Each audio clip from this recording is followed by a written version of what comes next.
Well, hello everybody. I'm back to do another virtues presentation. And a little last time I did a presentation, I was on the telephone with my granddaughter Anna. And my other granddaughter said, "Poppy, how come you didn't let me call you?" Like some of the others wanted to. So I got them on the computer here now. Hi, Anna, Leah, Emmy. Yeah. Yeah. Yeah, okay, I'm getting ready to start the video now, okay? All right, okay. And they're not, I got the headphones on because I don't want them to make too much of a noise there, right? They're doing their homework. Okay, hi, Mom, Dad. Hi. Okay, and I really want you to watch this video, okay? This is, this one I find is very, very important, okay? We want to look at what exactly the virtues are. I mean, we've been talking about virtues and doing virtues picks, but what exactly are they? Where do they come from? That's the kind of stuff I want to look at tonight. And hopefully we can do it fairly quickly, okay? All right, girls? We're going to start with, I'm going to do a penny analogy, okay? I want to show you a penny that's they're obsolete now, but it's a brand new penny. It came from the bank. I kept it. Okay, really neat. Really neat. See that, girls? That's the nice shiny penny. Now, take a look at this one here. Now, what do you think happened to that? Look at the mess that's in. Right? Look, I got another one here. Look at this one. See that? Look. What happened to these pennies? They're no longer shiny like this one. So now, you know, sitting in a classroom, of course, like especially when I was in the grade 6 classroom in Natwashish, they would say, "Oh, we know why. They were on the road. They were in cash register drawers. They were in people's pockets. They were kicked around all over the place. Like that's why they got all messed up like that, right? Bad things happened to that penny. That's why it got like that." Now, the question is, though, can that penny shine up again? Can we take the stuff off the penny, off this penny, to make it look like that one again? Can it become new? Okay? What do you think, girls? They're nodding their head, yeah. They can become clean. So how would we do that? Well, you know, I remember my class suggested things like a pencil eraser, sandpaper, toilet bowl cleaner. Some even said vinegar and sugar and vinegar and salt. And I figured I'd get one of these grinders, right? A Makita grinder. And that would certainly do the job, right? But what they discovered was that, in fact, they can come clean. And I remember one of the little boys in my class, I didn't know he took the penny home, but the next morning he came back in and he says, look, Bob, he came out. Bob, look, it's getting very shiny. I said, oh my goodness. I said, you working at that all night or what? Yeah, he said, yeah. Hard work though. It was hard work. And yeah, it is hard work. Now, the idea of the penny, the analogy, of course, is for a baby, a newborn baby. Now, any of you that have had a newborn baby, and I've had newborn babies and my grandchildren, and, you know, and they're precious, absolutely precious. I mean, you know, you use the John Hagee bubble maker and make a bubble to put the little baby in, right? Because you don't want anything happening to the baby. You don't want anybody coming in sneezing and coughing around the baby. You don't want the baby to get sick. You know, anybody comes into your house and your baby comes home, someone comes into your house and they're loud, you know, you say, shh, or they're swearing and this kind of stuff, you know, like you don't want those kinds of things to happen because you're trying to protect your baby. So as the baby gets older, you know, up to, let's say, you know, starts to go to school, all of a sudden that bubble can break. We don't want bubbles breaking now with the virus, of course, but, you know, where they can have, you know, other students being mean to them. They can be bullied. They can, you know, have nasty things said to them. And I hope they never do, but they could have a teacher that may not be nice to them, you know, like, so things happen, right? So the question is, can you keep your child in a bubble all the time? And of course, the answer is no. That's just the way the world is. You can't keep them in a bubble. So after a while, after time, what can happen is the baby, the new shiny penny, the baby, can start to look something like this. In other words, it gets some kind of a veil over it. The child comes home and maybe you find the child is a little bit disrespectful today. Oh my, what's going on, right? So the virtues, you see, are already in the child. They're already in there. The virtues are in all of us. A 6-year-old girl was asked one time, asked a question, what are the virtues? And she said, oh, that's what's good about us. That's what's good about us. So the virtues are already in us. And as long as nothing interferes with that, we will be kind, we will be friendly, we will be respectful, okay? Because we get trained that way. We get trained to bring the virtues out. And it's by practicing that we bring them out.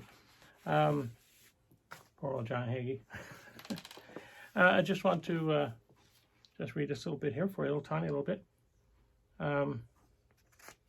It says,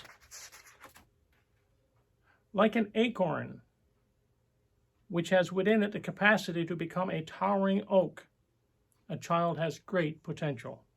All children are born with all the virtues, the gifts within, waiting to grow. What a child becomes is a result of 4 things. They are nature, nurture, opportunity, and effort. Effort is a child's responsibility, his ability to respond to the opportunities to practice the virtues. Ultimately, it is the choice of a child to act on her own potential. It is said that God provides nature and a parent provides nurture. The child himself must choose to respond to the opportunities in his life. Choice is at the core of moral will.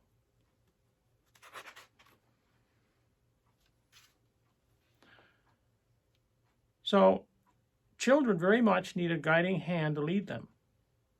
They're not inherently pure. They have the potential for both goodness and for destructiveness. Every quality they possess, every virtue, can be directed or misdirected. That's why your role is so vital to their success. And I use this book as well. It's The Power of Self-Discipline. It says No Excuses by Brian Tracy. Okay, and there's a tiny little bit in here I wanted to read to you as well because I just love it. It says, be their role model.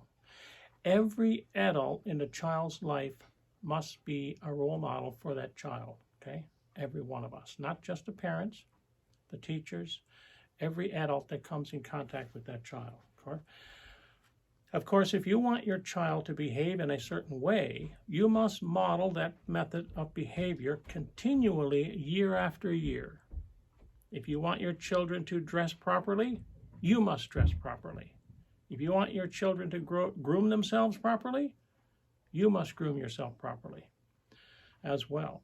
If you want your children to be organized and efficient, you must show them the way by being organized and efficient yourself. You know, if you're driving down the road and you're having your ice cream and you roll down your window and you throw your wrapper out the window and your child is behind in the back seat watching you, that child will think that's the right thing to do. Right? So they learn from us. I mean, they look up to parents. They look up to adults. And when they see adults do things, that's what they do. So if you want to teach your child respect, be respectful.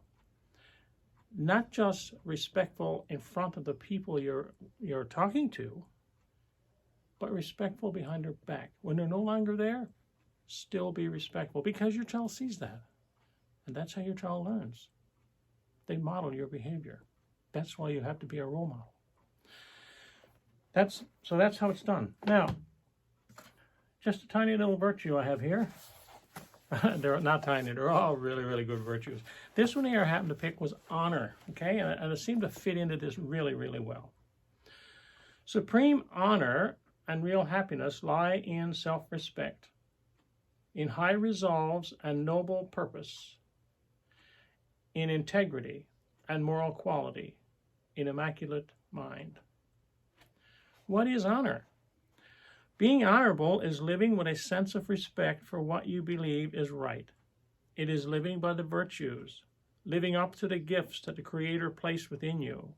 When you are honorable, you are worthy of the respect of others. You set a good example. God created each one of us for a place of honor. Many people give up that place by continually making bad choices.